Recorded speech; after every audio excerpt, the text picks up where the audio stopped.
नमस्कार दोस्तों, आज की खबरों में आप देखेंगे कैसे आखिर हार्मुज स्ट्रेट में बढ़ते तनाव पर भारत ने इतना सख्त रूप क्यों अपनाया। भारतीय महिला टीम ने लॉर्ड्स में ऐसा कौन सा इतिहास रच दिया जिसकी हर तरफ चर्चा हो रही है, और देश भर में मौसम अचानक क्यों बदला, किन राज्यों में भारी बारिश और तेज हवाओं का अलर्ट जारी हुआ है, ये सब हम देखेंगे। तो दोस्तों, आज है 15 जुलाई 2026 दिन बुधवार। चलते हैं पहली खबर की ओर। वियतनाम में हुए दर्दनाक नाव हादसे में जान गंवाने वाले 15 भारतीयों के शव भारत लाए गए। अब प्रशासन इन्हें उनके परिवार को सौंपने की प्रक्रिया पूरी कर रही है। विदेश मंत्री एस जयशंकर ने संयुक्त राष्ट्र महासचिव एंटोनियो गुटेरेस से मुलाकात कर पश्चिम एशिया और यूक्रेन के हालात पर चर्चा की। भारत ने एक बार फिर बातचीत और शांति के रास्ते से समाधान निकालने पर जोर दिया। आपको बता दें, संयुक्त राष्ट्र की स्थापना 24 अक्टूबर 1945 में हुई थी। वर्तमान में इसके 193 सदस्य है। मौसम विभाग ने कई राज्यों में भारी बारिश, तेज हवाओं और कुछ इलाकों में तूफान की चेतावनी जारी की है। लोगों को मौसम विभाग की सलाह का पालना करते हुए सतर्क रहने को कहा गया है। प्रधानमंत्री नरेंद्र मोदी ने सोशल मीडिया पर एक संस्कृत सुभाषित साझा करते हुए ज्ञान, सकारात्मक सोच और अच्छे विचारों का संदेश दिया। यह संदेश लोगों को प्रेरित करने के उद्देश्य से साझा किया गया। भारतीय महिला क्रिकेट टीम ने लॉर्ड्स मैदान पर शानदार प्रदर्शन करते हुए इंग्लैंड को 270 रन से हराकर ऐतिहासिक जीत दर्ज की। इस उपलब्धि पर पूरे देश ने टीम को बधाई दी। अंतर्राष्ट्रीय बाजार में मजबूती के कारण सोने और चांदी की कीमतों में फिर से बढ़ोतरी देखने को मिली। विशेषज्ञों का मानना है कि वैश्विक अनिश्चितता के समय निवेशक सोने की ओर ज्यादा रुख करते हैं। आपको बता दें, भारत दुनिया के सबसे बड़े सोना खरीदने वाले देशों में शामिल है। अमेरिका ने ईरान के खिलाफ एक और सैन्य कार्रवाई की है, जिससे पूरे पश्चिम एशिया में तनाव और बढ़ गया। दुनिया की नजर अब इस क्षेत्र की अगली घटनाओं पर बनी हुई है। दिल्ली और एनसीआर में हुई सप्ताह हल्की बारिश और तेज हवाएं चलने की संभावना है। इससे लोगों को गर्मी और उमस से राहत मिलने की उम्मीद है। हार्मुज स्ट्रेट में हुए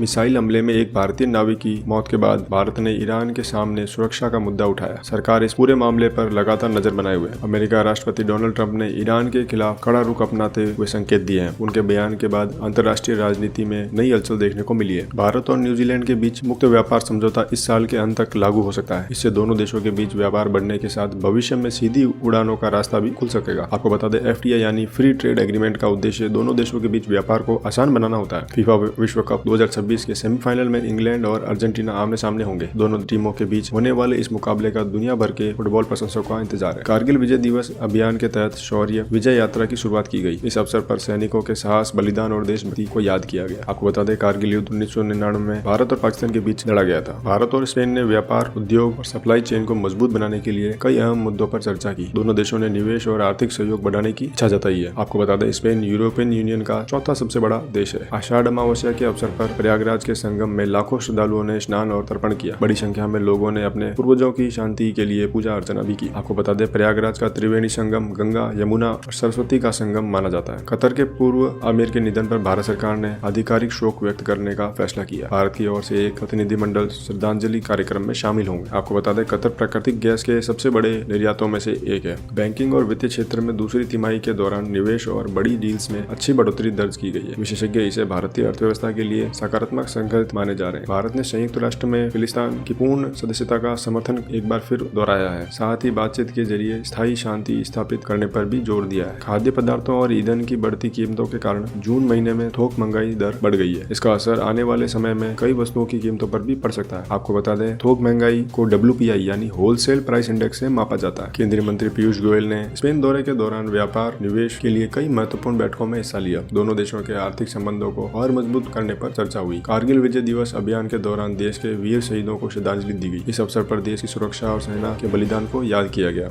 आपको बता दें, कारगिल विजय दिवस हर साल 26 जुलाई को मनाया जाता है। एक नई रिपोर्ट के अनुसार भारत का डेटा सेंटर उद्योग तेजी से आगे बढ़ रहा है। अनुमान है कि वर्ष 2030 तक इस क्षेत्र में करीब 1 लाख इंजीनियरों की जरूरत होगी। आपको बता दें, डेटा सेंटर इंटरनेट, क्लाउड और AI सेवाओं की सबसे महत्वपूर्ण आधारशिला है। चालू वित्त वर्ष में प्रत्यक्ष कर संग्रह 7.74 लाख करोड़ रुपए से अधिक पहुंच गया है। यह पिछले वर्ष की तुलना में मजबूत आर्थिक गतिविधियों का संकेत माना जा रहा है। आपको बता दें, प्रत्यक्ष कर में आयकर और कॉर्पोरेट टैक्स दोनों शामिल होते हैं। भारतीय सेना ने अग्निवीरों के आधुनिक प्रशिक्षण की जानकारी साझा की है। जवानों को नई तकनीक, आधुनिक हथियारों और कठिन अभ्यास के जरिए हर चुनौती के लिए तैयार किया जा रहा है। अग्निपथ योजना की शुरुआत 2022 में की गई थी। ट्राई ने राजस्थान के मुनाबाव और तनोट मार्ग पर मोबाइल नेटवर्क की समीक्षा के बाद कंपनियों को सेवा सुधारने के निर्देश दिए। इसका उद्देश्य सीमा क्षेत्र में बेहतर संचार सुविधा उपलब्ध कराना है। आपको बता दें, तनोट भारत और पाकिस्तान सीमा के पास स्थित एक महत्वपूर्ण रणनीतिक क्षेत्र है। तो दोस्तों, ये थी अब तक की अहम न्यूज। कल फिर मिलेंगे इसी समय, तब तक के लिए जय हिंद, वंदे मातरम।